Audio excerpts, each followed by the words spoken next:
Alright, welcome back for another one-star book review reading while being slightly tipsy / maybe more on the intoxicated side. I don't know. We'll see. But we are both doing books that are kind of in our top, or at least they're in my top 5. Yeah. Mine's probably top 10. Top 10. This one, I mean, I guess it's not really top 5. Anyway. That one was probably top 5. I love this one. So I'm going to do Truth About Forever, and then Sam's going to do A Man Called Ove. Fredrik Backman, Sarah Dessen. Phenomenal writers. You know exactly what you're getting when you read both of their works. So, yeah. So a little backstory for me. Truth About Forever is a book that I've read literally like 16 times. I love this book. I read it when I was 14 or 15, and as I keep reading it, I relate to each character in a different way. I read it here recently, and I related to the mother who owns the catering company. I was like, oh my god, yeah, this is a full circle. And this one we actually read in high school. We did. Like we buddy read, yes, Sarah Dessen books, and that was like our thing. That was our thing. And Harry Potter. Yeah, yes. And Twilight. And Hunger Games. And Hunger Games. All the things. All the things. But this one, I reread this every summer. Me too. Every spring for me, because I read it first in spring. But yeah, so this also, Wes is one of my book boyfriends too. Every time I read it, I don't really find much flaw in him. So he's great. He's great. So if you want just a really good, mindless, you know what you're getting, feel good read, pick up Sarah Dessen, but specifically The Truth About Forever. Sit and miss with the best one. Yeah, it's the best one by far. It's up here. The rest are kind of like here. Anyway, let's do this because they're gonna trash something that I love so much. All right, I found this book to be quite honestly one of, if not the most boring books I've ever had the misfortune to read, and that includes The Devil's Next, known as a Great Whoa. What? I felt as if the entire time was filled with feelings. I mean, it's YA. It's YA. Everyone has feelings. Everyone has feelings, and spoiler alert, her dad died. Like, there's a lot to unpack there for, a 17-year-old. That happens very early in the book. So it's not a spoiler. You know that. Honestly, I think it's on the synopsis, maybe. Okay. Maybe. I'm pulling that out of my butt. I don't know. Oh, woe is me. My dad died. Oh, yeah. Here we go. Yeah, my dad died. I'm going to murder countless trees just so everyone can feel my pain. Boo freaking... I don't like you. I get that losing a dad is hard. Okay, do you? No, no, you don't. But I read the end to be entertained, not bogged down with some imaginary... Uh-oh. Okay. You don't pick up... I'm sorry. If you pick up books to be transported, you pick up books to go and feel the things that they're feeling, because apparently you are selfish and you lack a soul, and you're talking about something about known as the Great Devil. No, the Devil's, I don't know, Devil's Text. Anyway, I don't care. I don't even know what you're saying. You suck toilets. I hate you. Anyway, honestly, the only parts I could stand were when she was working with the catering business. I mean, of course you could stand it, because that was her coming into herself. That was the coming of age moment where she was dying to the fact that her dad died, and she was moving on, as I'm going to do right now. They are partially exciting, somewhat unpredictable, and most importantly, not painfully to read. Yeah, because they're great characters. Duh. Also, it's nice reading about Wes. I know. Anyway.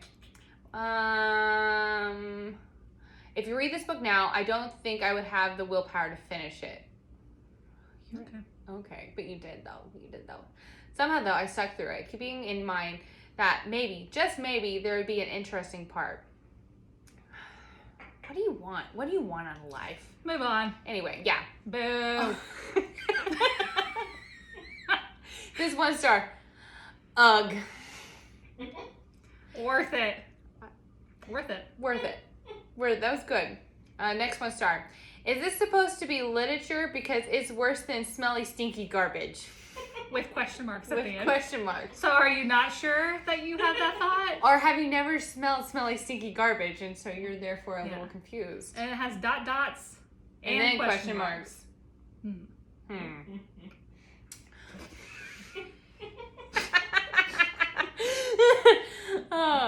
Brachiosaurus review. 1 out of 10 stars. No. Which you can't even rate 10 stars Just on Goodreads. no. It's No, 1 out of 5. It's 1 out of 5. No, just no.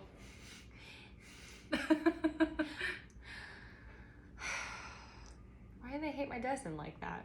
Why are they gonna do that to me? Anyway, I'm not gonna sneak a peek at your answer review like I did last time. Alright, doing A Man Called Ove, which is essentially like he's a grumpy old man, and then he meets people, and then he realizes that maybe people are good. I mean, that's... Yeah, I mean, you love grumpy old men. You do. I love that trope. It's one of my favorites. It's one of my And favorites. it's always pretty much the same, but I will still read it. I'm hook, line, and sinker for it. Yeah. And Man Called Ove might possibly be my Yeah, it's all-time very favorite. funny. Yeah. It has kind of some serious parts. Yeah. But it's good. And anything Fredrik Backman. Yeah, he's gonna make you laugh and then cry within like seconds of Yeah. each other. Like, just know that. Or at least he does for me. Alright, let's see. Alright, this person's name is Katie, just so you know. I don't like her. Katie's are Absolutely not. No. Ove is an a-hole, a fully realized, blatant, and aggressive dickbag. Blatant. I'm gonna use that. Just saying all the things that he is, homophobic, blah, blah, blah, blah, blah, blah, blah. And I'm just like, well, he's old. Yeah, he's And I'm not saying that that's like justifies it, No. but I'm like... Also, I don't know if he's a homo. They don't actually say he's homo. Like, he doesn't I act didn't think so homophobic. either. Actually, I feel like more than it. You read the book. Read the book. He's not homophobic. Like, that's... Yeah. Let's see. Blah, blah, blah. This person just thinks he's a homophobic person. He, like... Especially towards the end, like... He, like, is the one that, like, helps out, Yeah. you know, poor teen in need. Yeah. Clearly, Ove is going through a rough time due to the death of his beloved wife. Happens early in the book, not really a spoiler. But I have several problems stemming from that. First off, why did she love him? I mean, do we need a reason? They were, no, and they're And he was like happier when she was Yes. alive. And also, there's this idea that just because you're grounded and, you know, a little bit more logical and maybe more of a type A, that you're somehow like a dick bag, and you're just not. It just means that you look at life differently. Yeah. And he had a hard life. Yeah. And she says it's not like he magically transformed due to the grief of his wife, which it can happen. Yeah. I mean, trauma can cause person to like change very quickly. 100%. Yeah. Don't be messing with my Ove. I love Ove. All right. Next one. Utter tosh. This is bad in so many ways. Lame humor. This person's British because they have a U in their humor. Lame humor, stereotypical characters, predictable events, poor translation, a total waste of valuable reading time. How on earth do books like this become so successful? Because they're good. I'm like, not every book you need to read needs to be like critically acclaimed. No. Because most of those suck. Most of those books are so bad. And I'm sorry, I don't need to dissect a metaphor every stinking paragraph in order to find appreciation out of something. Like, this is just contemporary and it's delicious. It's wonderful. Yeah, people read for enjoyment. But this person does not. Also utter. Utter tosh. I Tosh. do quite like that. I might Utter say tosh. Utter tosh. Okay, next one. It probably makes me a foul-mouthed curmudgeon. Oh my gosh, that's hard. Like Ove, but I'll say it anyway. I effing hated this book. Utterly predictable from the beginning and full of inane, cliched observations about life. I mean, it is, like, yeah, like, you got It like, is predictable. It's predictable. It's a book about a grumpy old man. How do they all end? You know how you they all know end. how that you've They're seen old. this. They're old. They're old, and they all, like, it's a coming of old age tale. It's a coming of old age. Like, come on. All right, next one. Still pissed at this book. It was supposed to erase all the negativity in me, not to provoke it. Wow, this person had an identity crisis. Maybe, yeah. Did they finish the book? I don't know. After I read read the book, I felt so warm and fuzzy. Yeah. It was one where when I finished it, I went in like a book slump. Yeah. I was like, well, my next book's not going to be as good as that one. No. I don't remember what it was. But it probably wasn't It as really good. wasn't as good. Like, I remember, like, that was one where I took to work. I shouldn't have been reading at work. But I was. Anyway, and I'd just be sitting there crying. And then like, ha! Like, it brings out so many different emotions because I feel like it just really taps into your core.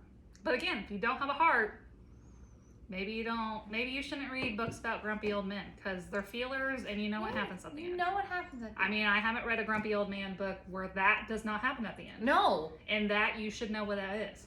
Yeah. If you don't, then maybe read the book, you'll find out. Then you will know every grumpy old man story for the rest of Yeah, but they're so good. They're so good. All right, well, that's the end of this installment of reading 1-star reviews of our beloved books from Goodreads, where ratings are 1 out of 5 stars, not 1 out of 10. Not 1 out of 10. Just so Sarah you know. Dessen readers, just so you know. I mean, you can do your own thing, but Goodreads doesn't even allow it, but... So you're wrong based off you can't count how many stars there are.